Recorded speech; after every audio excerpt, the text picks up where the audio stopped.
আপনার শরীরে যেই অবস্থায় আছে এইচআইভি ভাইরাসটা, এটা কি পূর্ণ নিয়ন্ত্রণে আছে? এটা এখন তো আমি তো পূর্ণ নিয়ন্ত্রণে ওষুধ খাইতেছি। কি করেন আপনি? পেশায় কিছু করতে পারেন? আমি পেশায় মানে ভ্যান গাড়ি এখন চালান? হ্যাঁ। শক্তি পান? এই শক্তি তো নাই এখন, আগের লাইন শক্তি তো পাই না। বয়স কত বললেন আপনার শুরুতে? এখন বর্তমান বয়স কত বলছেন? আমার বর্তমান 40। 40 বছরের জীবনটা কি করে ফেলছেন? কি উদয় মানে কি অনেক বুঝলাম, মানে ভালো হইয়া বুঝলাম মানে জীবনের যে কি মূল্য, আর ওই টাইম একটা মরণ বেদি লিয়ে লিছি। আবুল কালাম। আবুল কালাম। বয়স কত ভাই আপনার? মানে 39 বছর বয়স থেকে আসছেন আপনি গল্পটা বলার জন্য। আপনি সজ্ঞানের স্বেচ্ছায় এই গল্পটা বলতেছেন পাবলিক মিডিয়াতে, আপনার ভিডিও হচ্ছে, এবং এই গল্পটা লক্ষ লক্ষ মানুষ আপনার এই ভিডিওটা দেখবে, আপনার পরিচিত সমস্ত কিছু রিভিল হবে। যদিও এই বিষয়ে আমরা আপনার কাছ থেকে লিখিতভাবে কনসেন্ট নিয়েছি, আপনি সাইন করেছেন, ভিডিও তো আপনার কাছ থেকে জানতে চাই। এই বিষয়ে আপনার কোনো দ্বিমত নাই তো? আপনি স্বেচ্ছায় সজ্ঞানে ভিডিওটা করতেছেন তো? করতেছেন? ওকে, ফাইন, ঠিক আছে, শুরু করেন। আমি আমার নানি গো বাসা থাকতাম আর কি। বাবা কোথায় থাকতো? আমার বাবা আর কি বিয়া করতো খালি। মানে আপনি জন্মের পরে বাবাকে ভাবে দেখেন নাই? না, এইভাবে দেখিনি তো একটা। মা জালের মিলও কাজ করছে আমাদের মুন্সিগঞ্জ। কিসের মিল ভাই? কিসের? জালের মিল। জাল মানে কি? মাছ ধরা জাল? হ্যাঁ হ্যাঁ হ্যাঁ। তো জালের লেগে বিখ্যাত না? ওকে। ওই জালের মিলে মায় কাজ করতো। আচ্ছা। আমি নানি গো বাসায় থাকতাম। তাই আমার সমান একটা মামা আছে আমার। আপনার বয়সী? আমার বয়সী, বন্ধুল্লাহীন। তাই আমরা সম্পর্কে মামা, কিন্তু বন্ধুর মতো বয়সের কারণে। জি। মামা ভাগ্নে এক বন্ধু, একখানি থাকি, এক লগে ঘুমাই ফিরি, সবকিছু একসাথে। আমার আবার খালু আছে একজন, কাপড়ের মিল, আদম টেক্সটাইল নাম। ওই মিল আমার খালুক চাকরি করতো। তা আমার কি করতো, ছোট খালু মায়ের নানি আর 10 টাকা 5 টাকা খালু দিত, দিয়া মিলও পাঠাইতো লগে। পরিও মিল মানে যাই গিয়া ওই খালুর লগে হতো, কাপড়ের আছে না, কাপড়ের কাজ করি আমার খালুর লগে। খালু আমাকে মানে আমাকে লোক পেয়ারে কম টিয়া কাম করাই, তার টিয়া লাগে না বাড়ির মানুষ। আমি চলতে চলতে 5 পর্যন্ত পড়ালি করলাম। ওকে। কয় টাকা পাইতেন কাজ করে? কাজ করে ওই যে আরো 20-50 টাকা 200 মারে যা দিত, টিয়ার লোক পাইলাম। আচ্ছা, তো কি লেখাপড়া বন্ধ করে দিলেন? না, 5 পর্যন্ত পড়লাম। মানে আমার মামারে হাই স্কুলে 6-এ ভর্তি করলো। আপনার মামাকে ভর্তি করলো, আপনাকে করলো? আমার তো সামর্থ্য নাই মার এরকম। বাবাও বিয়া করে, মারে টিয়া পয়সা এরকম নাই, কি করবো, আমার আর ভর্তি করলো না। আচ্ছা। আমার জীবন পড়ালি বাদ। আচ্ছা। কাম একবার পারমানেন্ট নিয়ে গেলাম খালুর লগে। খালু কিছু বেতন ধরলো, পড়তাম না, আমি কাজ করতে করতে হঠাৎ এক সময় হিরুনছি আমার এলাকারই বড় ভাই, নাম হয়েছে, হ্যাঁ হিরণ খায়। আচ্ছা। চুরি মুড়ি মানে কইরা হিরণ খায়। হ্যাঁ, তো হ্যাঁ কাছে মানে নিজের দুঃখ মনে আমি নিজে গিয়ে বলছি যে আমি হিরণ খাম।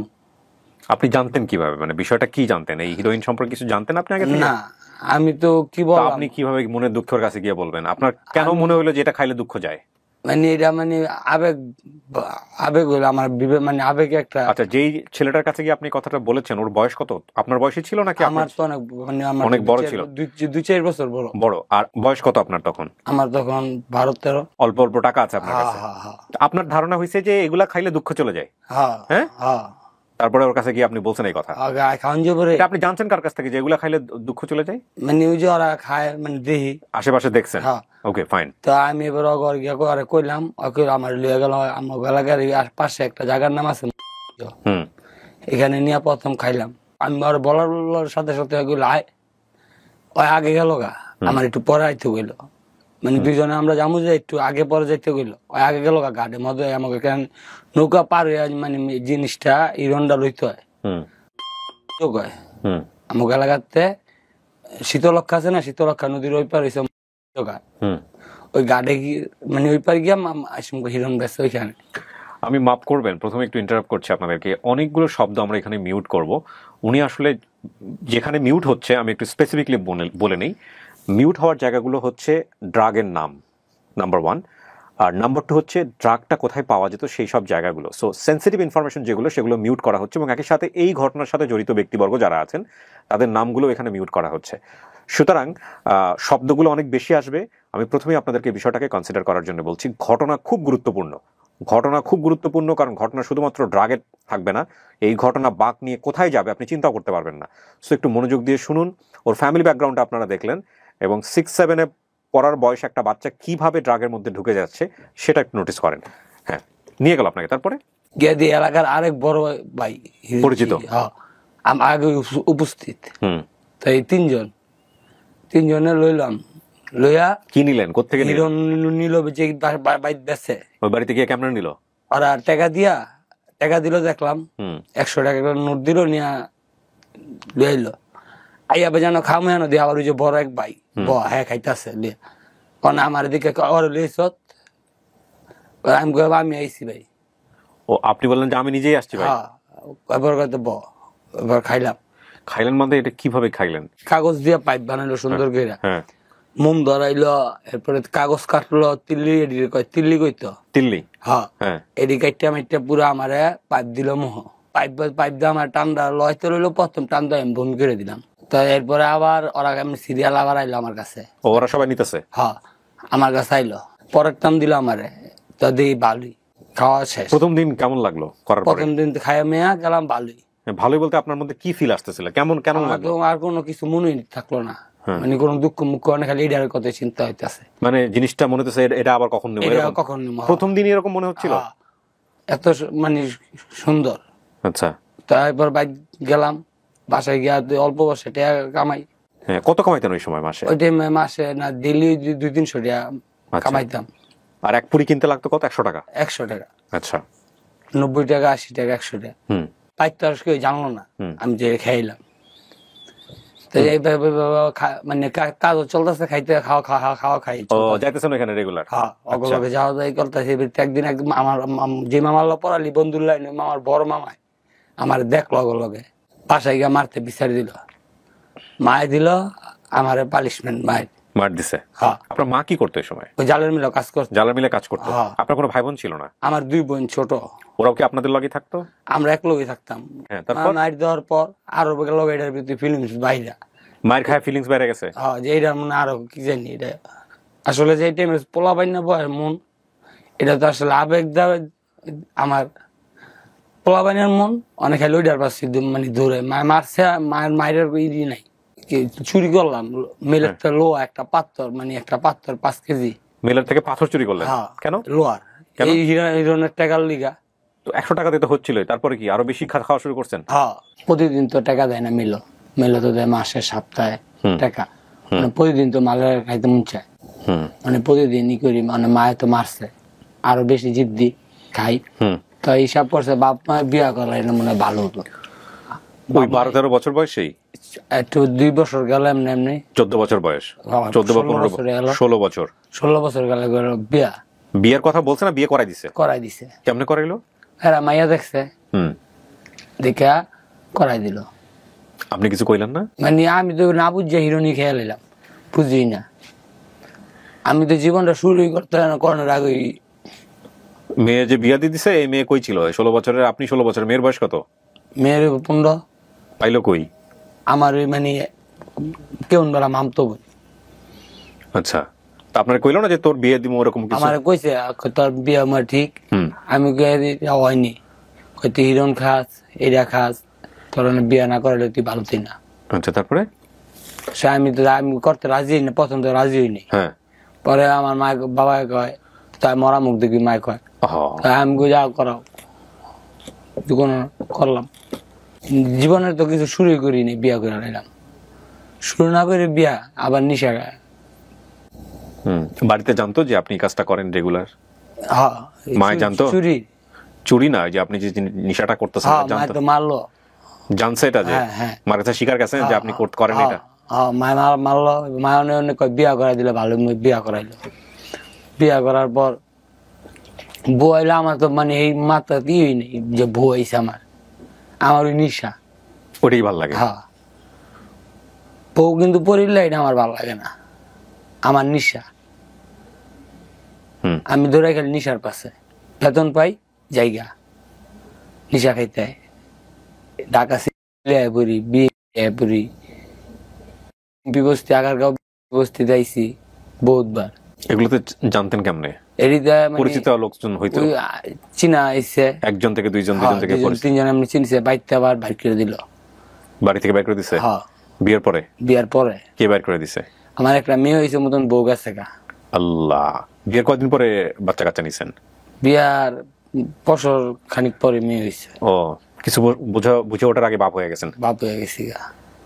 বউর বাইতে লয়ে গেছে, নিশা মুশা খাই দিকা বাইতে আমার দিল, বাইতে মা বাইর করে।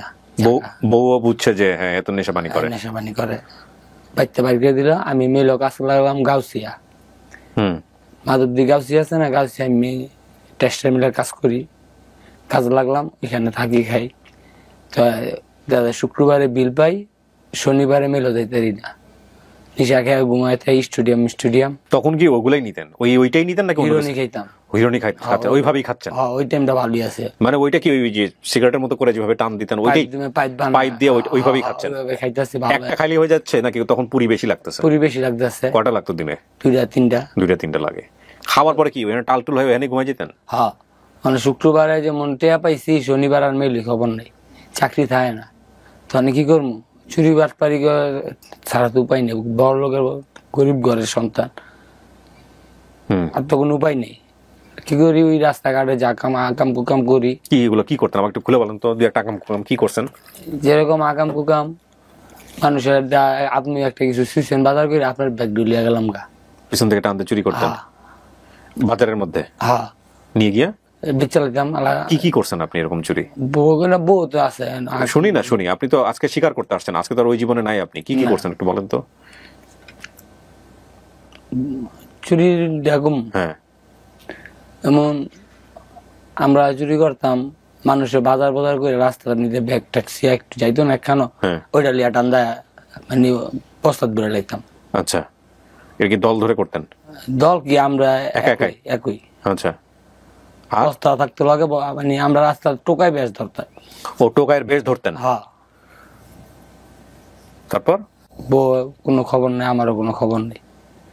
তো এর ভিত্তিতে আবার মিললাম, আমি বললো আবার আমি নিজের মিললাম, মিললে ওরা পাগলা মেলো একটা কাজও লাগলাম, আমার লগে আহ দরকার, আমি তুমি ভিন্ন খামু দেহ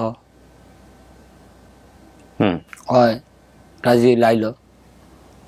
আয়া দুই তিন মাস ভালোই চললাম, আবার গঞ্জাম লাগাই দিলাম, মানে ভাড়া ভরা না দিয়া এনতে আমি ফুটে পড়লাম। মানে সংসার যে একটা জীবন আমি এটা বুঝতাম না, আমি শুধু নিশা। ওর বাপ মা ইয়া ওরে লিয়া গেল গা, মানে আমার দ্বিতীয় মাইয়া ইসুম পেডে। আমি ওই টাইমে কি গড় ছাড়া বউ ছাড়া, বউ আমার সাইডে দিকে লগা তালাক দিয়া, মেয়ে পেটে নিয়ে চলে গেল। হ্যাঁ, বাচ্চা হয় নাই তখন? তো লাস্ট চান্স আরেকবার মিলাই দিল ফ্যামিলির লোকেরই, ডিভোর্স হওয়ার পরে। হ্যাঁ, বউ আসছে আবার সংসার করতে। আচ্ছা, এটা লাস্ট চান্স। আচ্ছা, 2 নম্বর মাইয়া অনেক বড় মাইয়া নিয়ে আমার সাথে আইসে, শেষ চান্স দেখবো আর কি, মাতবররা এলাকার মাতবররা দেখবো। বড় মেয়ের বয়স কত তখন যখন আবার আসলো? 7.5 বছর। 7.5 বছর? তারা আপনার বিয়ের পরে 7-8 বছর তখনও আপনি এইগুলো নিয়ে যাচ্ছেন?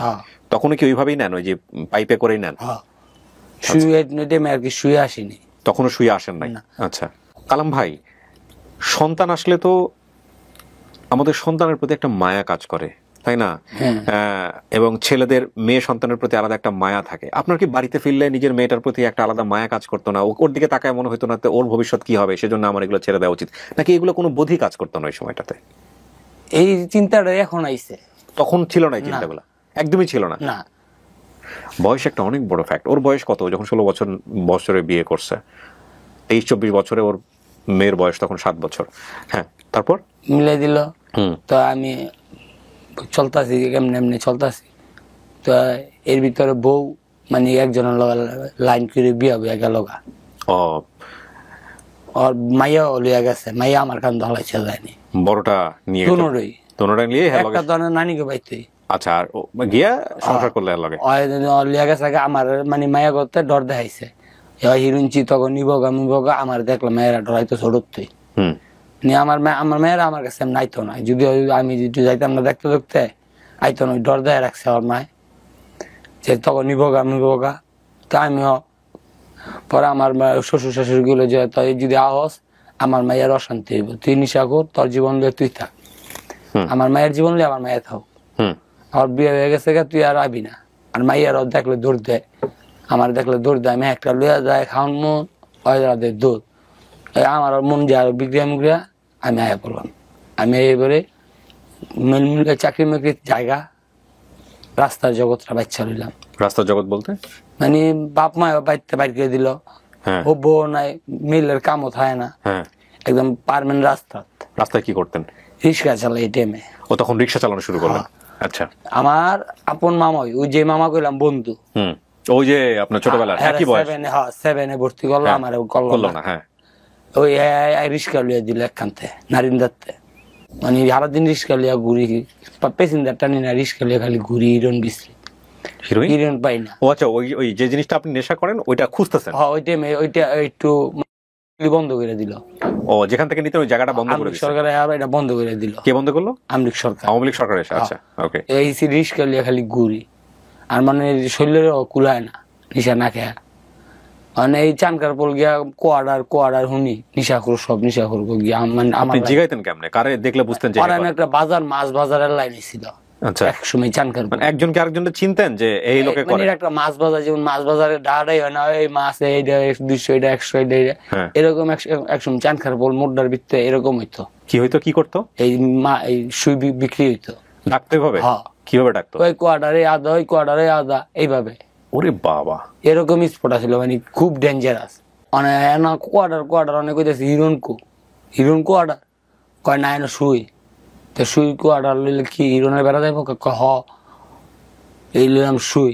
তো সুই, প্রথম কোয়াডার সুই নিলাম, মানে কোয়াডার কয় 4, একটা সুইয়ের 4 ভাগ করলে হয় কোয়াডার, একটা আরাম শুয়ের 4 ভাগ করলে হয় কোয়াডার। এই কোয়াডার লইলাম। কোথায় নিলেন?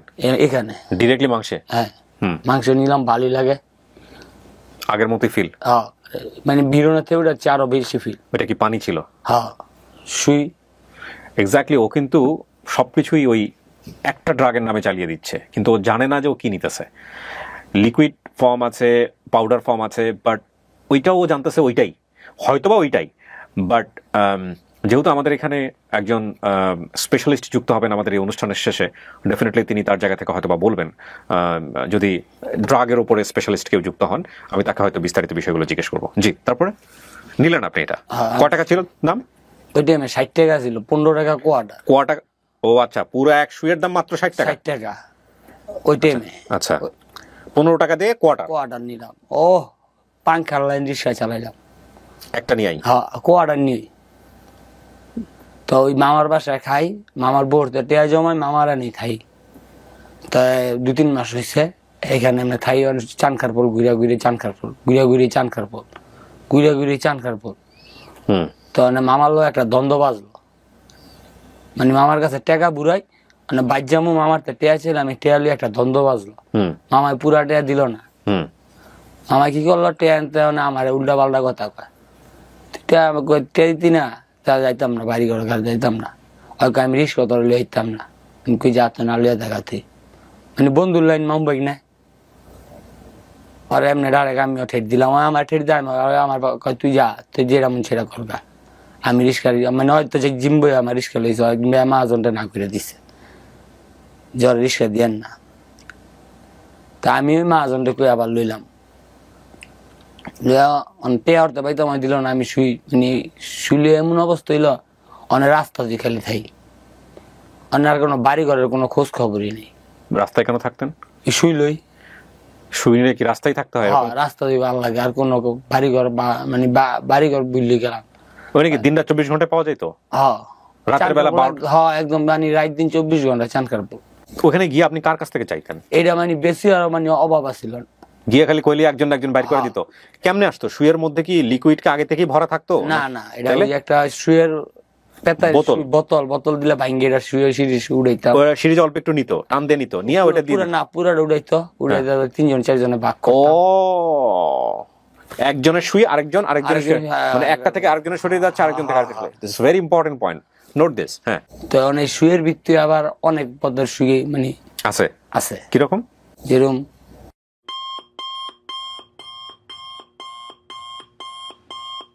ওই একটা শুয়ের ভিত্তে কি করতাম, কোয়ার্টার ভিত্তে আর এই 4টা মিলাইতাম।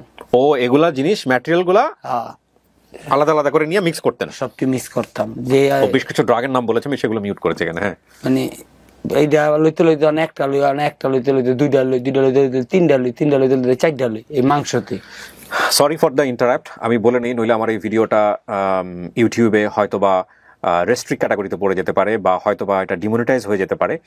কারণ যে ধরনের কন্টেন্ট নিয়ে আমি এখানে কাজ করছি, আমি এখানে স্পষ্টভাবে বলছি যে মূলত কোনোভাবেই ড্রাগে উৎসাহিত করার জন্য এই ভিডিওটি করা হচ্ছে না, বরং ড্রাগ থেকে কিভাবে আপনি বের হয়ে আসবেন, ড্রাগ মানুষের জীবনে কতটা ক্ষতিকর, কিভাবে ড্রাগ আপনার জীবনকে শেষ করে দেয় এবং ড্রাগ কোন পর্যায়ে আপনাকে নিয়ে যেতে পারে, সেই বিষয়ে এখানে স্পেশালিস্ট সহ একজন মানুষের গল্প আপনাদের সামনে উদাহরণ হিসেবে উপস্থাপন করা হচ্ছে, এবং এমনভাবে উপস্থাপন করা হচ্ছে যাতে করে কেউ কোনোভাবে এই অনুষ্ঠানের কোনো টেকনিক তার ব্যক্তিগত জীবনে অ্যাবিউজ না করেন। সুতরাং এই বিষয়টা মূলত পুরো অনুষ্ঠানটি শিক্ষামূলক হিসেবে উপস্থাপন করা হচ্ছে। It's a very important point. Okay, তো নেওয়া শুরু করলেন? একটা 2টা 3টা লইলে হয় না। 3টা নিলেও হচ্ছে না? না, মানে দিনে দিনে ডোজ বাড়তেছে? হ্যাঁ, ডোজ বাড়তেছে। তো অনেক কি করতেছে, ওই যে এটার লগে আবার ব্লগের সঙ্গী সাথী বাড়ছে, রাস্তায় থাকি, বাড়ি ঘরে যাই না, রাস্তায় নিজে রাস্তাতেই ঘুমাই। ঠিক আছে, অনেক ব্লগে আরো সঙ্গী সাথী বাড়লো, একজনে 4জন, 4জনে 5জন, 6জন, এমনি সব একটা গ্রুপ হয়ে গেলাম। আচ্ছা, তখন পর্যন্ত কি আপনি জানতেন যে এটা স্বাস্থ্যের জন্য কতটা ক্ষতিকর, এগুলো করলে জীবনে কি হইতে পারে? আমি জানতে মরে যাবো, আমি এই নামছি। ও গেছে গা, সব গেছে গা, বাড়ি করতে বাড়ি রয়েছে। বাচ্চা থেকে কি হইব? হ্যাঁ, বাচ্চা থেকে কি হইব? আমার মরণের মানে ইয়া ছিল একদম, মানে আমার ইয়া ছিল একদম যে, তাই হঠাৎ আমার ছোট বোন একটা বিদেশ গেছিল। আচ্ছা, বিদেশ থাইছে, তারপর আমার এই রাস্তাতে দৌড়া লইয়া গেছে। রাস্তায় থাকতেন না? রাস্তায় ঘুমাইতেন? হ্যাঁ, রাস্তায় ঘুমাইতাম, রাস্তায় থাকতাম। দৌড়া ওর বাসায় ভাড়া থাই হয়, লইয়া গেছে, নিয়ে আমার বান্ধা আটকেছে। আরে, সিগল লাগাই দিছে নগদ নিয়া। আমার তো অনেক কষ্ট পাইতেছেন না এখন? হ্যাঁ, নিশা পাইতেছি না। তো বোন 1-2 মাস রাখিয়া আমারে বিয়া করাইলো। আবার এই বউ তো গেল গা, বিয়া করাইলো। বউলিয়া আইলাম, আসার পর অনে বন্যারা 1 মাসে এমনি বন্যা গল রইলাম, অনেক বন্যারা ভিন্ন কইরা দিল। আলাদা খা? হ্যাঁ, বাড়ি করতো নাই, অনেক কই রাখবো কে, বউ যে ওই রিক্সা চালাইতেন ওই সময়টা? হ্যাঁ, মিলে চাকরি একটু ভালো, মানে মিলে চাকরি নিলাম। তখন মিলে তো ডেলি টিয়া নাই, ডেলি তো ডাক্স লইতে হইব আমার। ওরা ওই বাইর থেকে মানে চিকিৎসা দিল, কিন্তু ভালো হইলাম না। বাইর থেকে আমার চিকিৎসা দিল ঠিকই, আমি ভালো হইলাম না। এবার আমি মানে ডাক্স পুরো আসক্ত হয়ে গেলাম। মানে বউ আইলো, 2 নম্বর বউ আসার পর 5-6 বছর বউ পোলাপাই নয় না, এভাবেই চলতেছে সংসার। ওরা মারি ধরি, বউরে মারি ধরি, মানে অনেক মারি ধরি, অত্যাচার করি। এই শুই লইতে লইতে মানে শুই আমি মানে বাড়িতে একদিন যাইলে 15 দিন বউর কাছে যাই না, 20 দিন যাই না, 1 মাস যাই না, রাস্তা দিয়ে থাকি। মানে বিয়া করে যে বউ আন্না দিচ্ছে ছোট বোন, আর কোনো খবর নেই। ঘর ভাড়া লাগে, খাওয়ান লাগে, খোরাক লাগে, এটি কোনো খবর নাই। আমি নিশা মানে বউ একটা কাজ বাচ্চা নিল, বউ কাজ করে, আমি রাস্তার থাই, কোনো আমি মানে রাস্তাতে বাড়িতেই না, কোনো পক্ষই না। ওই অর্থে কই আহি বাড়িতে 100-200 দিয়া, 500-1000 দিয়া বাইরে আহি, 15 দিন 20 দিন জায়গা বাজিতেই না। নিশ্চয়ই লমু নাকি ওরা আবার টিয়া দিব, হয়তো গেলে কি টিয়া দাও, পৌতো গেলে কি টিয়া দাও। লইতে লইতে আমার রক গেল গা সব ময়রা। ময়রা বলতে মানে আমার রক শরীরের যে রগ আছিল, রক ঠিক আছে গা ময়রা। ওই যে একটা নিশা আছে, ওইটা যে রকটা দিম, ওই রকটা মরে যায়। মরে যায় মানে ওটা তার পরবর্তীতে দেওয়া যায় না? মানে ও যেটা বোঝাচ্ছে যে শরীরের এটাকে ভেইন বলে বোধহয়, রগের মধ্যে যেই যেই একবার এই পুশ করে ফেললে ওই ভেইনটাতে নেক্সট টাইম আর ওটা নাকি কাজ করে না, কোনো একটা ড্রাগের নাম বলেছে, সেটা আমি বলবো না এখানে। সো ও আর রক খুঁজে পাচ্ছে না, মানে ভেইন খুঁজে পাচ্ছে না। হ্যাঁ, তারপর সরি আমি ভেইন কিনা আমি শিওর না, বিকজ এগুলো মেডিকেল টার্ম, বাট রক বলেছে, আমি রকটাই বলছি। হ্যাঁ, তো রকটা নিয়ে সেশনের রক পাই না বিশ্রা। হ্যাঁ, মানে লগের জন্য দেয় গাইল এখানে একটা টিকিন থাকে। কোথায়?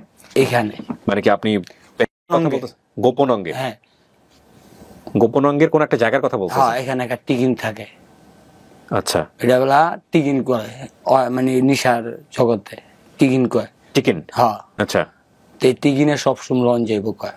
ওটাতে কোনো ধরনের কোনো সমস্যা নেই, রেগুলার নেওয়া যাবে ওখানে? জানেন বা রেগুলারই নেওয়া যাবে। আপনারা বুঝে নিয়েন, উনি একটা বাংলা একটা শব্দ বলেছে ওখানে, কোনো একটা জায়গা যেটাকে টিকলি বলতেছে বা টিকিন, টিকিন, এই জায়গাটা থেকে কন্টিনিউয়াসলি নেওয়া যায়।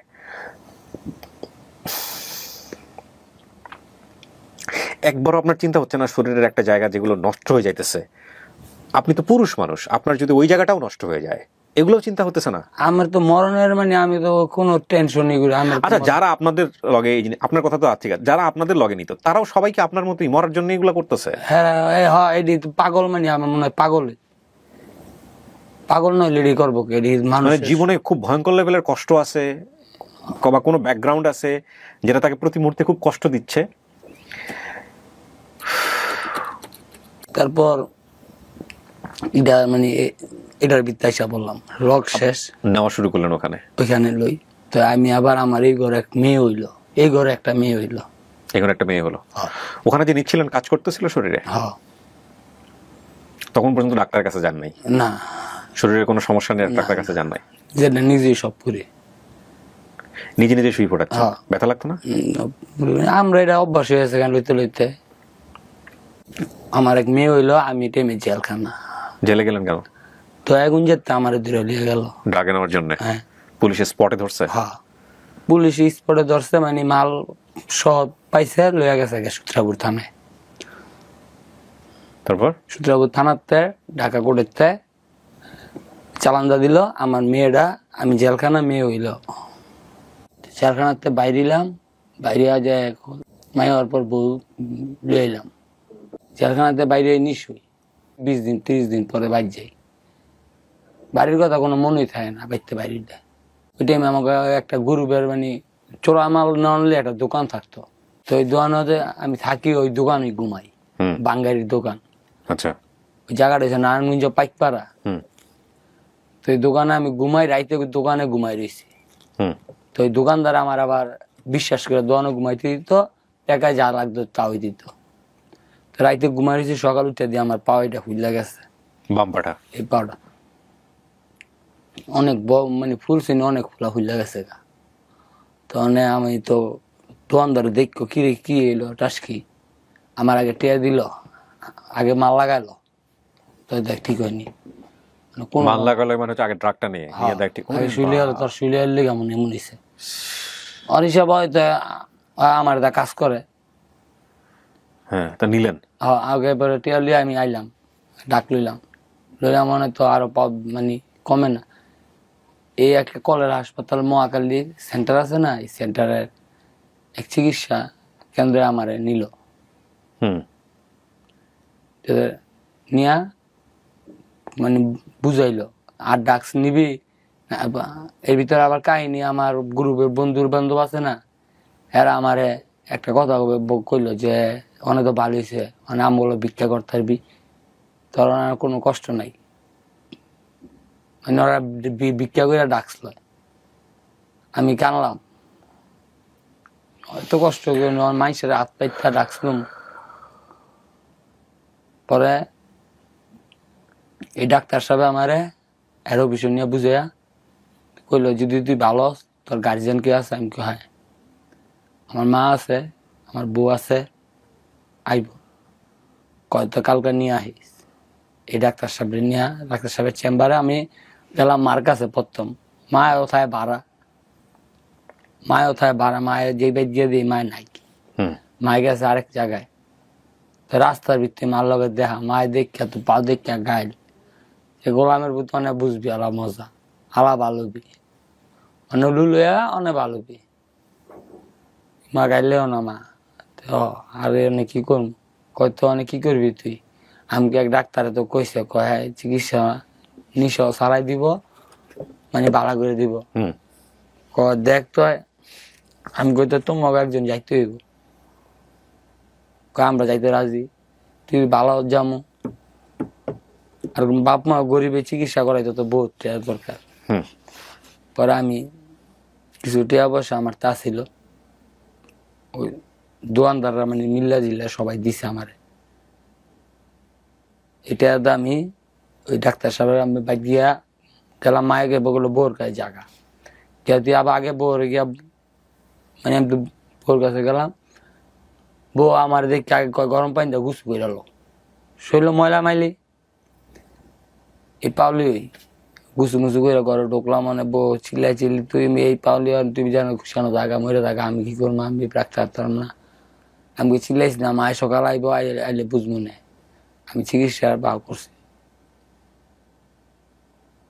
বউ এই কথা কয়ে দিল আমি মারে সকালে মায়ের আর ছোট বোনে গেল আমার আমি যে ভারতে এবে কি আমারে মায়ের ডাক্তার আনলো আমি মারে গেলাম মাত্র চলো ডাক্তারের কাছে যাই মায়ের আগে কিছু ফল পাকড় দিল পরে বউ শুদ্ধ মায় আমি বই নেই 4 জন এই ডাক্তারের কাছে এলাম জামতলা আর এই পাউডার দেখলো ডাক্তাররা দেখা ওটা আমি পজিটিভ আমি হইনি ঠিক আছে পজিটিভ হইনি এরা কইলো যে ভালো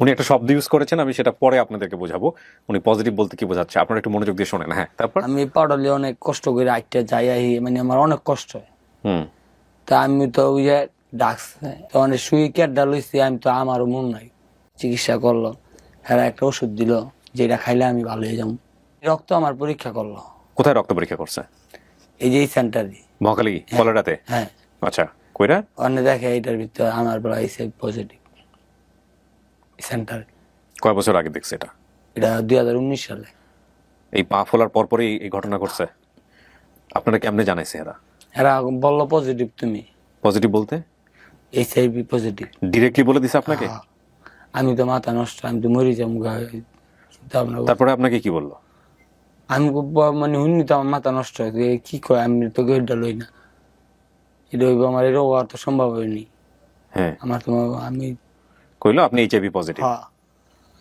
এরপর আপনি কলেরা হাসপাতাল থেকে কই গেলেন কার কাছে গেলেন আমি তো মানে মরাল্লাহীন অবস্থা এরপর ছোটন বাইকের একজন লোক আছে স্যার হ্যাঁ আমার এই লাইন মানে চিকিৎসার পদ্ধতি যেটা মরণ ব্যাধি না এটা চিকিৎসা আছে এটা আপনাকে পরিচয় করালো ছোটন হ্যাঁ ছোটনকে আপনি পেলেন কোথায় হ্যাঁ মানে ফিল্ডে কাজ করে ওই কলেরা হাসপাতালেই পাইছেন ওনাকে হ্যাঁ ফিল্ডে চাকরি করে কলেরা হাসপাতালে উনি আপনাকে বললো যে এটা মরণ ব্যাধি না এটাকে একটা চিকিৎসা আছে উনি আপনাকে কোথাও নিয়ে গেল ওখান থেকে কোথায় নিল আমার ক্লিনিকে নিয়ে মানে রক্ত পরীক্ষা করার পর কোন ক্লিনিক নাম কি সুরাদ্দি পিজি হাসপাতাল আচ্ছা রক্ত পরীক্ষা করলো এরপরে পাও পরীক্ষা করাইলো হ্যাঁ পাও পরীক্ষা করার পর আবার বউর রক্ত পরীক্ষা করাইলো মায়ের ডইল ওরা অগনাই অগনাই শুধু আপনার আছে আমার আছে আচ্ছা আমি কি করবো আমার তো মানে এই ছোটন স্যার আমার মনোবল দিয়া মানে বাছায় রাখছে এখন বুঝি জীবনের যে মায়া কি জিনিস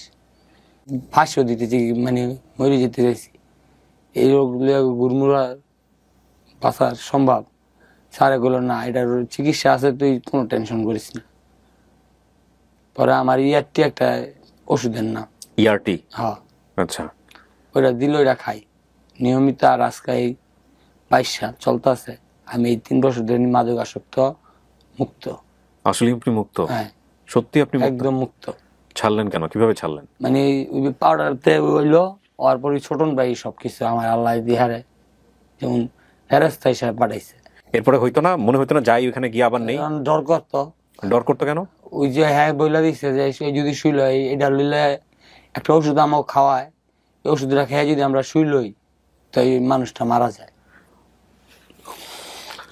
একটা মজার গল্প বলি আপনাদেরকে সেটা হচ্ছে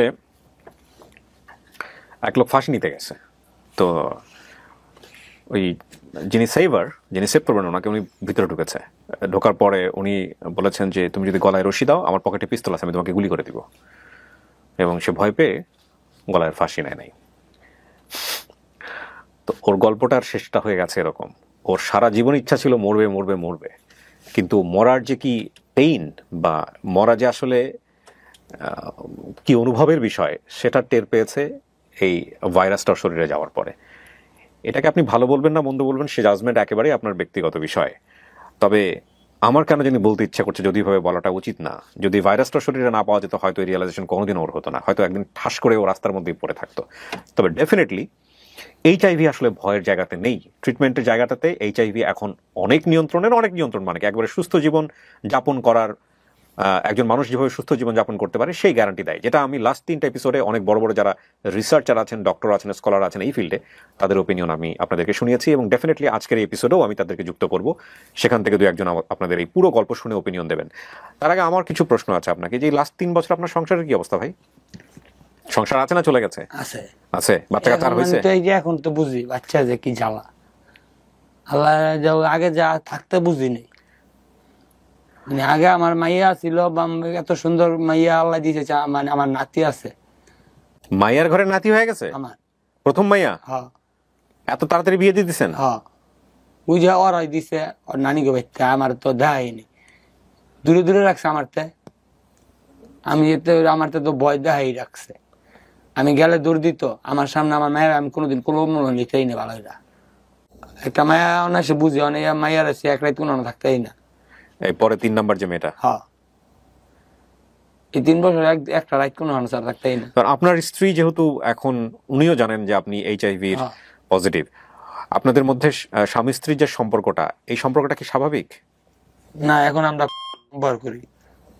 আচ্ছা, উনি ভয় পায় না বিষয়গুলোতে? না, উনি মানে নিছে, বাঁচতলে। উনি শেষ পর্যন্ত আপনাকে জেনে শুনে একসেপ্ট করছে নাকি ওনাকেও বুঝাইতে হয়েছে এই অফিসে এনে বা অন্য কাউকে কাছে অফিসে আনছি, আবার এনে বুঝাইছে ওনারা সবাই? হ্যাঁ, সবাই বুঝে। উনি কি রেগুলার টেস্ট করে? উনিও কি রেগুলার টেস্ট করেন? হ্যাঁ। আপনার শরীরে যে অবস্থায় আছে এইচআইভি ভাইরাসটা, এটা কি পূর্ণ নিয়ন্ত্রণে আছে? এটা এখন তো আমি তো পূর্ণ নিয়ন্ত্রণে ওষুধ খাইতেছি। কি করেন আপনি? পেশায় কিছু করতে পারেন? আমি পেশায় মানে ভ্যান গাড়ি এখন চালান? হ্যাঁ। শক্তি পান? এই শক্তি তো নাই এখন, আগের লাইন শক্তি তো পাই না। বয়স কত বললেন আপনার শুরুতে? এখন বর্তমান বয়স কত বলছেন? আমার বর্তমান 40। 40 বছরের জীবনটা কি করে ফেলছেন? কি উদয় মানে কি অনেক বুঝলাম, মানে ভালো হইয়া বুঝলাম মানে জীবনের যে কি মূল্য, আর ওই টাইম একটা মরণ বেদি লইয়া লিছি। আর ধর্মীয় মূল্যবোধের জায়গা থেকে একটা কথা বলি, জীবনের জন্য কখনো অশুভ কোনো কিছু কামনা করবেন না। কখন কার প্রার্থনা সৃষ্টিকর্তা কবুল করবে আপনি জানেন না। আমি এরকম কেসও জানি, একজন খুব ক্লোজ ফ্রেন্ড যে সারা জীবন মৃত্যু চাইতো নিজের, এবং তারপরে তার একটা খুব বড় রকমের ব্যাধি হয়, এবং that time she fall in love with somebody, এবং তারপরে সে খুব বাঁচতে চাইতো, কিন্তু তার বাঁচা সম্ভব হয়নি।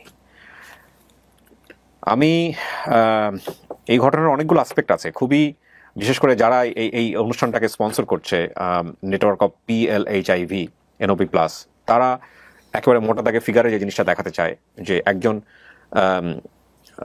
বলা যেতে পারে যে এটা যে শেয়ার যারা করেন আর কি, নিডল শেয়ার যারা করেন ড্রাগের ক্ষেত্রে, তাদের শরীরে কিভাবে এই ভাইরাসটা আসতে পারে এবং আসার পরে তার লাইফে কি চেঞ্জেস আসে এবং তারপরেও সেটা কন্ট্রোল করা যায়, এই জায়গাটাই তারা মোটা দাগে দেখাতে চান। কিন্তু এই দেখার বাইরেও এই গল্পে অনেক কিছু দেখার আছে, সেই জায়গাগুলো আমি একটু একটু করে আলোকপাত করেছি, এবং আমার মনে হয় যে আপনাদের জন্য অনেক বড় শিক্ষণীয় হতে পারে।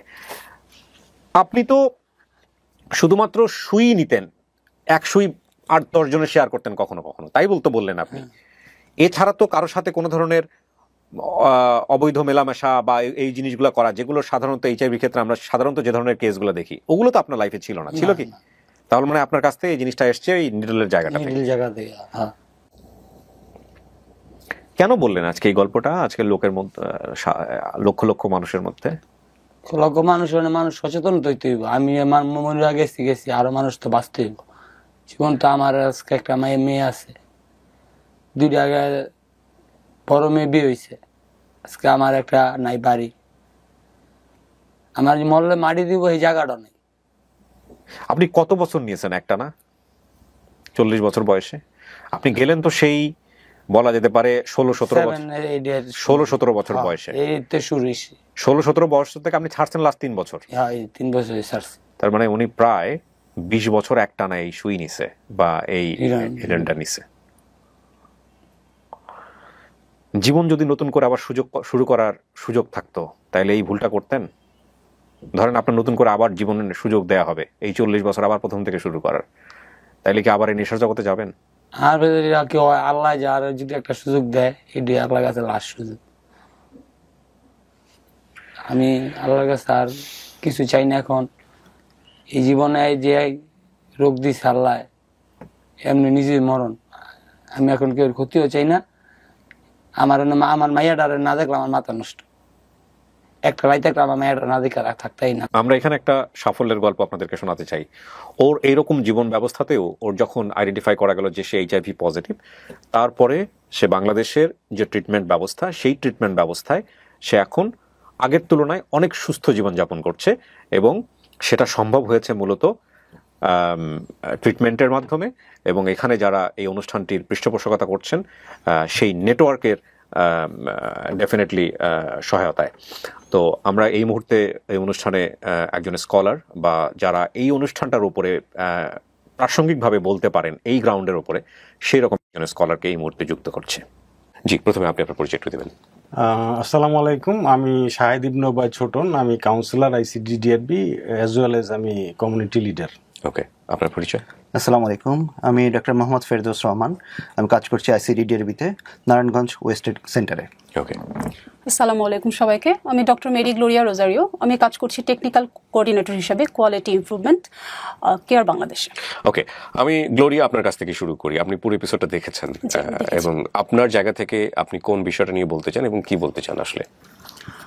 আমি আবু কালামের একটা জায়গা থেকে শুরু করতে চাই। সেটা হচ্ছে সে একটা কথাই বলেছিল যে সে যখন হেরোইন থেকে ইনজেকশনে সুইচ করে তখন সে তার ফিলিংসটা আরও ভালো পায় বা ফিলিংসটা আরও বেটার ছিল, সে এরকম একটা কথা সে বলেছিল ওখানে। এবং এরপরে সেখান থেকে সে যখন সুস্থ লাইফে ফেরত আসে তখন সে বলে যে তার কোনো প্রবলেম হচ্ছে না। এখান থেকে আমি একটু শুরু করতে চাই যে কেন আসলে তার প্রবলেমটা হচ্ছে না। তার বেসিক্যালি প্রবলেমটা এই কারণেই হচ্ছে না, সেটা হচ্ছে সে same group of drug use করে আসছিল। সে যে ড্রাগটা দিয়ে ট্রিটমেন্ট পাচ্ছিল বা ট্রিটমেন্ট শুরু করা হয়েছে সেটাকে আমরা বলি মেথাডন গ্রুপ বা মেথাডন ড্রাগ, এবং এটার যে চিকিৎসা পদ্ধতিগুলো সেটাকে বিভিন্ন নামে ডাকা হয়ে থাকে। যেমন আমি যদি বলতে চাই, সেটাকে কিছু কিছু দেশে বলা হয়ে থাকে মেথাডন মেইনটেনেন্স থেরাপি বা ওয়েস্ট সাবস্টিটিউশন থেরাপি বা ওপিওয়েড ট্রিটমেন্ট থেরাপি, অনেক জায়গায় বলা হয়ে থাকে এটাকে। এটা বেসিক্যালি ওপিওয়েড গ্রুপের একটি ড্রাগ। আপনারা যদি ড্রাগের কিছু ক্লাসিফিকেশনগুলো দেখেন তাহলে সোজা ভাষায় বলতে গেলে ওপিওয়েড গ্রুপ এবং নন ওপিওয়েড গ্রুপ এরকম গ্রুপ ক্লাসিফিকেশন কিছু আছে। তো এই যে ড্রাগগুলো সে ব্যবহার করে আসছিল এটা আসলে ওপিওয়েড গ্রুপের ড্রাগ, এবং সে এই ড্রাগটি আসলে বারবার করে সুইচ করে আসছিল বিভিন্ন সময়ে, বিভিন্নভাবে সে এই গ্রুপের ড্রাগই সে ব্যবহার করে আসছিল। ওকে, আপনার কাছে একটু আসতে চাই ফেরদৌস ভাই, আপনার কোন অ্যাসপেক্টে বলার আছে এই এপিসোড নিয়ে? আবু কালাম আমার রোগী।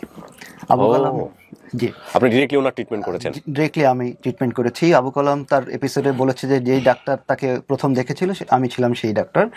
এবং আজকে আপনারা একজন আবু কালামের গল্প বলেছেন, আমি আমার ICDDRB-র কর্মজীবনে 450 আবু কালামের গল্প জানি। ও মাই গড, মাশাআল্লাহ। আমি বলতে চাই আসলে আবু কালামরা কিভাবে এই ড্রাগে জড়িয়ে যায়, কেন বের হতে পারে না, এবং তাদেরকে আমরা কিভাবে ফেরত নিয়ে যেতে পারি। তো আমার যে প্রায় 450 রোগী দেখার অভিজ্ঞতা সেখান থেকে শেয়ার করব। জি শিওর, প্লিজ আপনি একটু শেয়ার করুন আমাদের সঙ্গে, যেহেতু ভূমিকাটা করেই ফেলেছেন। আপনি কি বলতে চান আসলে? আচ্ছা, আবু কালাম বলছিল যে তার ড্রাগে আসা শুরুটা হয় তার মায়ের কাছ থেকে বা বাবার কাছ থেকে, যে একটা বঞ্চনা ছিল। তো পরিবারের বঞ্চনা থেকে আসলে সে প্রথম এটা ভুলে থাকার জন্য ওষুধটা হেরোইনটা নিয়েছিল। তো আমরা সাধারণত দেখি যে দুইভাবে আমাদের রোগীরা ড্রাগে এডিক্টেড হয়। প্রথম, এই পারিবারিক কোনো একটা বঞ্চনা থাকে, কেউ কারোর থেকে দুঃখ পায়, কারো পরিবার ভেঙে গিয়েছে, বাবা মার আলাদা হয়ে গিয়েছে, বা কেউ কোনো কারণে বঞ্চিত, সেখান থেকে সে দুঃখ ভুলতে আসে। আরেকটা গ্রুপ আমি পাই কিউরিয়াসিটি থেকে, বন্ধুদের পাল্লায় পড়ে। তো আমার কাছে যে রোগীরা এসেছেন তা সবাই এই দুই ভাগে কোনো না কোনো ভাবে জড়িত। একজন বন্ধুকে দেখে নেশা নেওয়া শুরু করলো, এবং আরেকটা ব্যাপার হচ্ছে তারা সবাই শুরুটা করেছিল কিন্তু সিগারেট থেকে। এবং আমরা যে গেটওয়ে হাইপোথিসিস বলি রিসার্চারদের ভাষায়, তো সারা পৃথিবী জুড়েই আসলে প্রমাণিত যে সিগারেট থেকে শুরু, শেষকালে হেরোইন। এটা আমাদের খুব পরিচিত স্লোগান ছিল কিন্তু। তো আবু কালামের মতো যারা এই জগতে আছেন সবাই সিগারেট থেকে শুরু করে। তো মনে হয় প্রথমে ছোট সিগারেট খাচ্ছি, কিছু হবে না, তারপরে একটু হেরোইন খেয়ে দেখি। তা আবু কালাম যেমন হেরোইন প্রথম খাওয়ার পরে বললো যে হেরোইন একটু ডোজ বেশি লাগছে তার, একটু 100 টাকায় হচ্ছে না, তাকে টাকা বাড়াতে হচ্ছে, তা যার জন্য সে টাকাটা ম্যানেজ করার জন্য চুরি করা শুরু করলো। কিন্তু তো এরকম তো যখন কোয়ার্টার নেওয়া শুরু করলো, একসময় বললো যে হেরোইন যখন সে খুঁজে পেলো না, তখন হেরোইনেরই একটা গ্রুপ, গ্লোরিয়া আপা যেটা বলছিলেন, তো সেটা হচ্ছে ওপিয়েট গ্রুপের একটা ড্রাগ, আমরা বিভিন্ন নামে পেয়ে থাকি, যেমন প্যাথেডিন খুব পরিচিত নাম। তো এটা কিন্তু মেডিকেল ড্রাগ। তো এটা প্যাথেডিন তো ঘুমের ওষুধ আমি যতদূর জানি, but it use also drug. এগুলি কিন্তু মেডিকেলি আমরা ব্যবহার করি ব্যথানাশক কিছু অপারেশনের পরে। হ্যাঁ, কিন্তু আমাদের যে বাইরে বাজারে যেটা অবৈধভাবে বিক্রি হচ্ছে সেটা মাদকের হিসেবে তারা ব্যবহার করছে। তো এই যে একটু একটু করে পরিমাণ বাড়ছে, কেন বাড়ছে? কারণ তার শরীরটা একটা রেজিস্ট্যান্স তৈরি হচ্ছে, যে তার নেয়ার ক্ষমতাটা বেড়ে যাচ্ছে। তো এখন আমরা আইসিডিডিআরবি প্লাস আরো বাংলাদেশের অন্যান্য যে অর্গানাইজেশনগুলো আছে, তা আমরা কিন্তু তাদেরকে কি করি, যে আমার একটা রোগী রিহ্যাব থেকে বের হওয়ার পরে আবার 100%, প্রায় মোটামুটি 100%, 95 থেকে 100% সে আবার ড্রাগে ফিরে যায়। কেন? কারণ তার ভেতরে এই চাহিদাটা থাকে, তার শরীর চায় ড্রাগ নিতে হবে। কিন্তু আমি যদি একটা ড্রাগ এডিক্ট বা একটা আসক্তকে মনে করেন যে সে খুব খারাপ মানুষ বলে ট্রিট করি, তাহলে কিন্তু তার শরীর মানছে না, সে যে চুরি করছে। কেন? কারণ তাকে ওই মুহূর্তে ওই ড্রাগের যোগানটা দিতে হবে, না হলে তার তীব্র একটা উইথড্রল সিমটম বলি আমরা, সেটা হবে। তো তাকে দেখা যাচ্ছে বেঁধে রাখলেও সে যেভাবেই হোক ছুটে যেয়ে সে ড্রাগের কাছে যাবেই। আবু কালাম, তার কাছে তার মেয়ের কোনো দাম ছিল না, তার পরিবারের কোনো দাম ছিল না, নেশাটাই ছিল তার কাছে একমাত্র অবলম্বন। তো এরকম এখন আবু কালাম সুস্থ আছে। গ্লোরিয়া আপা বলবেন যে কিভাবে সুস্থ আছেন? কারণ আবু কালামকে আমরা ট্রিটমেন্টের শুরুতে করেছি কি, সে যে ওপিয়েড নেশাটা নিত সেটাকে একটা ওরাল ড্রাগের মাধ্যমে আমরা সাবস্টিটিউট করে দিয়েছি। মানে তার শরীরের উইথড্রল সিমটমটা আমরা ম্যানেজ করে ফেলেছি। তো যখন আবু কালামের শরীরে ড্রাগের আর চাহিদা নেই, তখন কিন্তু তার ওই বাড়তি টাকার চাহিদা নেই, তার কোথায় ড্রাগ পাবো আমি খুঁজে খুঁজে কি জিনিস বিক্রি করে টাকাটা ম্যানেজ হবে সেই চিন্তাটা নেই, কারণ তার তো আসলে শরীরে এখন উইথড্রল সিমটমটা নাই। তারপরে এর পাশাপাশি কি করেছে, এটা একটা কম্বাইন্ড একটা ট্রিটমেন্ট। এখানে কিন্তু আমরা ওষুধও দিচ্ছি, এরপরে কাউন্সিলর ছোটন ভাই উনি কি করেছেন, তো ছোটন ভাই ওকে আস্তে আস্তে বুঝিয়েছে যে তুমি যখন এখন ড্রাগ নিচ্ছ না, তাহলে তো তোমার এখন একটা পরিবার আছে, সেখানে তোমাকে কিছু কন্ট্রিবিউট করতে হবে। তা আবু কালামকে কন্ট্রিবিউশনের জন্য কিন্তু আমরা আইসিডিডিআরবির পক্ষ থেকে হেল্প করেছি, সে যেন রিহ্যাব করতে পারে। এখন যে ভ্যান গাড়িটা চালাচ্ছে আবু কালাম, সেটি আইসিডিডিআরবির জার্মান ডক্টর নামে একটা এনজিওর, ইন্টারন্যাশনাল এনজিও সহযোগিতায় আমরা কিনে দিয়েছি। কমপ্লিট লাইফ সলিউশন বলা যেতে পারে। শুধুমাত্র একটা রোগীকে একটা কম্পোনেন্ট ট্রিটমেন্ট করে তাকে সমাজে ফিরিয়ে দেওয়া সম্ভব না। এই যে আবু কালাম কিন্তু একটা ক্রিমিনাল ছিল, আমরা সবাই ওকে দেখতাম যে সে চুরি করছে, ক্রিমিনাল, তার প্রতি আমাদের একটা ঘৃণা ছিল। কিন্তু যখন আমরা হোলিস্টিক ভাবে বা সবাই মিলে কাজ করলাম, যখন আমরা আবু কালামের ফ্যামিলির সাথে বসলাম, কাউন্সিলিং করলাম, যে তাকে বলে দিলাম যে আবু কালাম এখন আর ওষুধ নিবে না, ড্রাগ নিবে না, কিন্তু আবু কালামের পূর্ব ইতিহাস হিসেব করে আপনি এখন যদি তাকে মনে করেন যে না সে এখনো চোর আছে, সে এখন অন্যায় করবে, তাহলে আবু কালাম আর কখনোই ফিরতে পারবে না। তা আমাদের যেই ড্রাগ এডিক্ট ভাইরা আছেন, বোনেরা আছেন, তাদেরকে আমরা সবাই মিলে যদি সাপোর্ট করি, পরিবার থেকে সব থেকে বেশি সাপোর্টটা আসা উচিত। সে এক সময় ভুল করেছে, অন্য রাস্তায় গিয়েছে, তাকে যদি এখন আমি ফিরিয়ে নেই ভালোবাসা দিয়ে ডেফিনেটলি, তাহলে কিন্তু তার মধ্যে সেই অপরাধ বোধটা কমে আসবে। আবু কালামের আরো একটা রোগ পজিটিভ ছিল, যেটা ইনজেকশন শেয়ারের মাধ্যমে ছড়িয়েছিল, সেটা ছিল হেপাটাইটিস সি ভাইরাস। এটা ট্রিটমেন্ট আমরা আইসিডিডিআরবির পক্ষ থেকে করেছি। হেপ সি ট্রিটমেন্ট কিন্তু অনেক ব্যয়বহুল, যেমন 84,000 টাকা কমপক্ষে আবু কালামকে ফ্রি ওষুধ আমরা দিয়েছি, 84 দিনের ওষুধ। তো সেটা আসলে অনেক কিছুই চলে আসে। এবং আবু কালাম বলছিল তার একটা ঘা ছিল, তো এই লেগ আলসার যেটা, এটা ট্রিটমেন্টটা আমরা আইসিডিডিআরবির পক্ষ থেকে করেছি। তো আসলে আমরা সব মিলিয়ে একজন মানুষ হিসেবে আবু কালামকে ট্রিট করেছি। আপনার যে আসপেক্টের জায়গাটা, মানে আপনি যে জায়গাটা ফোকাস করতে চান, আবু কালামের বিষয়ে যদি আমরা আসি, তো তার শারীরিক অসুস্থতার বিষয়গুলি ডাক্তার সাহেবরা খুবই ভালোভাবে ব্যাখ্যা করেছেন, কিন্তু তার সবথেকে বড় দরকার হলো মানসিক সাপোর্ট যেটা ছিল, সেইটা আমাদের যে পুরো টিম, ওএসটি যে পুরো টিম, সেখানে আউটি চরকার, নার্স, ডাক্তার, কাউন্সিলর সবাই মিলে আমরা চেষ্টা করেছি। এইরকম আবু কালামের মতন ডাক্তার সাহেব অলরেডি বলে গেছেন যে আমরা 400 450 করছি, গুলিরি আপুও বলছেন, তারাও কিন্তু অনেকগুলো ক্লায়েন্টকে সার্ভিস দেন।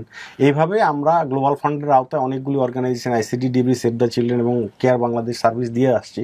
এবং আমরা যেহেতু কমিউনিটি লিডার, অতএব আমাদের আন্ডারে আমরা জানি গোটা বাংলাদেশে মাদকাসক্তের সংখ্যা কত। যদিও সরকারিভাবে নন ইনজেক্টিং ড্রাগ, আমি আবার বলছি নন ইনজেক্টিং ড্রাগ গ্রহণকারীর সংখ্যা ইতিমধ্যে কেউ বলে 50 লক্ষ, কেউ বলে 1 কোটি, কিন্তু এটা এখন পর্যন্ত রিকগনাইজ না সরকারিভাবে। 18 কোটি মানুষের মধ্যে 1 কোটি মানুষ মাদকাসক্ত প্রায় বলা যায়। এটা কখনো এটা প্রায় 70 লাখ, এটা সায়েন্টিফিক কোনো ব্যাখ্যা নাই, কিন্তু এটা অনেকে এটা অনেক আইডিয়া করেন এরকম। আর ইনজেক্টিং ড্রাগ ইউজার বাংলাদেশে 33,067 জন, এটা যে ডাটাটা আপনাদের কাছে আছে, যে ডাটা আমাদের কাছে আছে। তো এই ইনজেক্টিং ড্রাগ ইউজারকে ফোকাস করে আমরা এইচআইভি পজিটিভ, এইচআইভি ফোকাসড যে কর্মকাণ্ড চালিয়ে যাচ্ছে, সেই বিষয়গুলা গুলির আপা বলবেন যে আসলে ওনাদের এইচআইভি পার্সপেক্টিভে কি কি কাজ করছেন। গ্লোরিয়া, আপনার কাছেই যাই। জি বলুন। আমি মেথাডন নিয়ে শুরু করার আগে তার ছোট্ট করে একটা হিস্ট্রিটা বলতে চাই।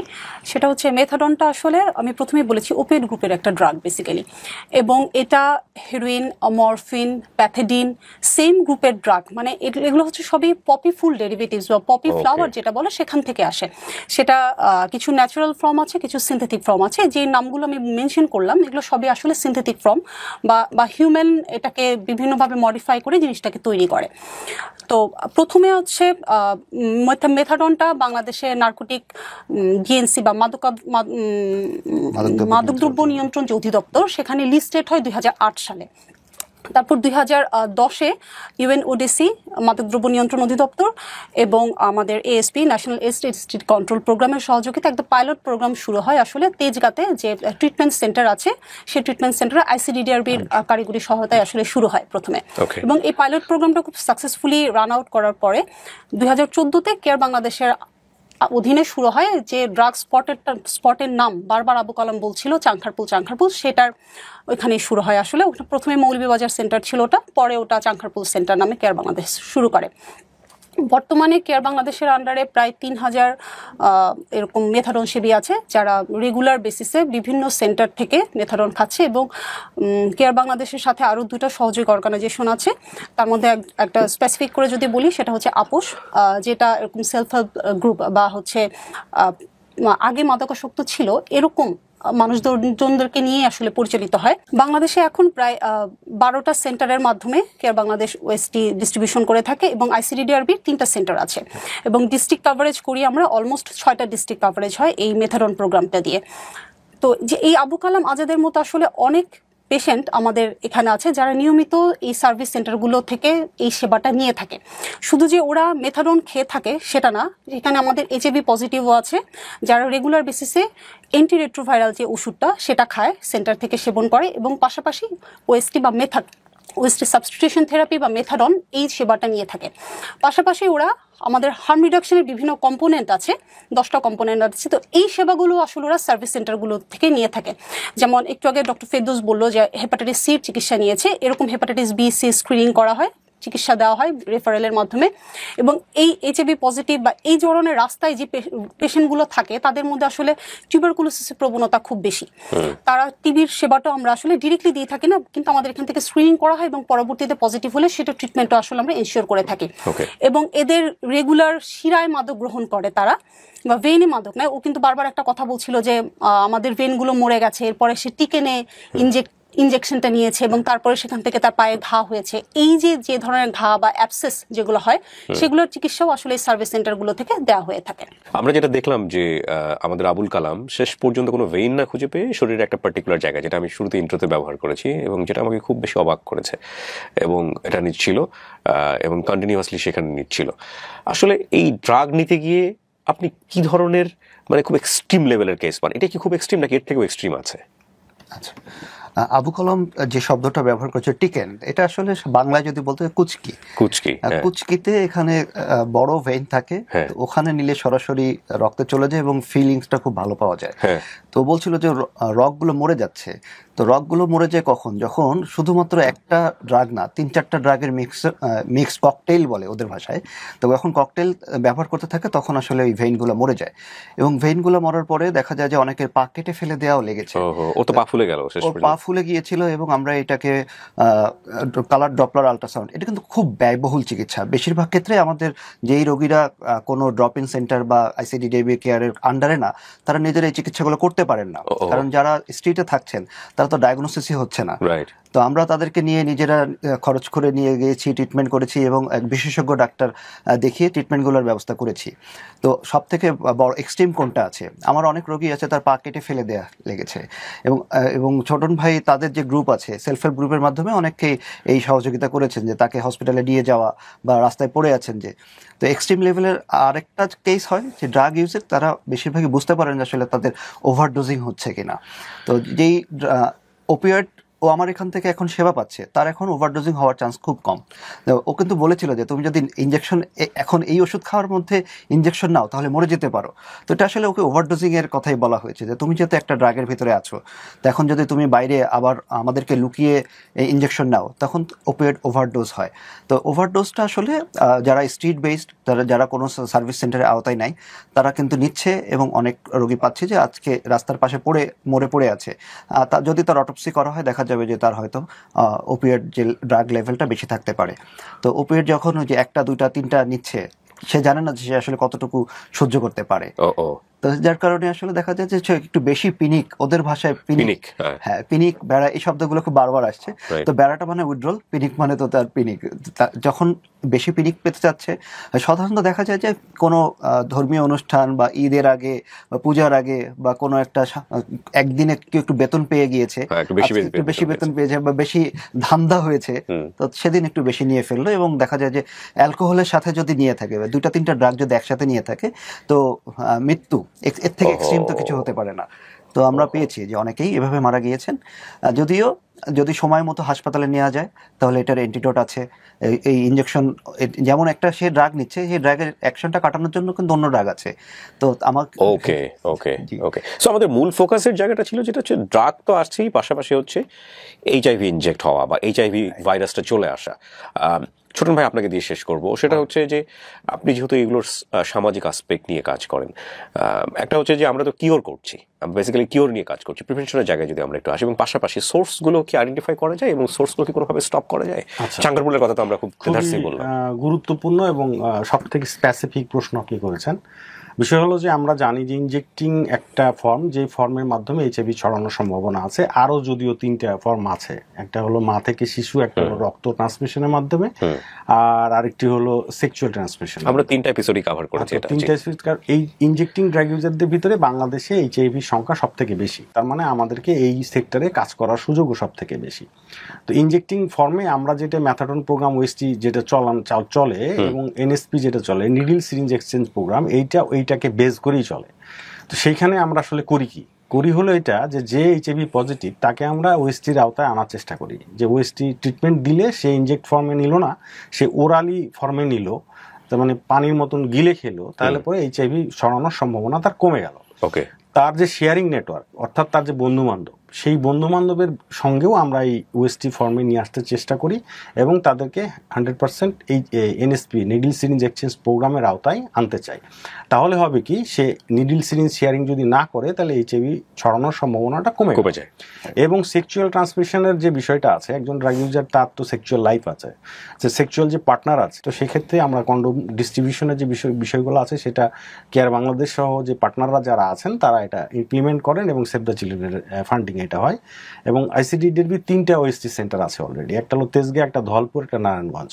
এটার আওতায় আমরা প্রায় 600 জনকে এই সার্ভিসটা দিয়ে থাকি, ওএসটি সার্ভিসটা। ছোটন ভাই, আপনাকে সহ ফেরদৌস এবং গ্লোরিয়া, 3জনকে অনেক অনেক ধন্যবাদ আপনাদের মূল্যবান মন্তব্য জানানোর জন্য। আমি শেষ পর্যায়ে শুধু একটা কথাই বলতে পারি যে HIV নিয়ে আমরা যে ভয়ের মধ্যে ছিলাম বিগত প্লাস 1-2 দশকে চিকিৎসা পদ্ধতি এবং বাংলাদেশের যে সাপোর্টিভ নেটওয়ার্ক সেটা আসলে ভয়ের জায়গা থেকে বের হয়ে এসছে, এবং একজন মানুষ HIV পজিটিভ হওয়া মানেই তার জীবনটা শেষ হয়ে যাওয়া নয়, সে একজন কমপ্লিটলি সাধারণ মানুষের মতো জীবনযাপন করতে পারে। এবং আমরা 4টা এপিসোডে, এটা ছিল আমাদের 4th এপিসোড, আমরা 4টা এপিসোডে সেটা কিন্তু স্পষ্টভাবে দেখিয়েছি এবং এক্সাম্পল সহ দেখেছি। সবাইকে ধন্যবাদ জানাচ্ছি। আপনাদেরকে ধন্যবাদ। আমি অবশ্যই শুভকামনা জানাই আপনার বাকি জীবনটা সুন্দর কাটুক, মেয়ের সাথে মমতার বন্ধনে বাবা হিসেবে যুক্ত থাকেন এবং দীর্ঘ আয়ু পান। আর যে ভুলটা আপনি করেছেন সেই ভুল থেকে বের হয়ে আসার যে চেষ্টাটা আপনি করেছেন 3 বছরে, এটা সারা জীবন অব্যাহত থাকুক, কখনোই আর ড্রাগের কাছে যাবেন না।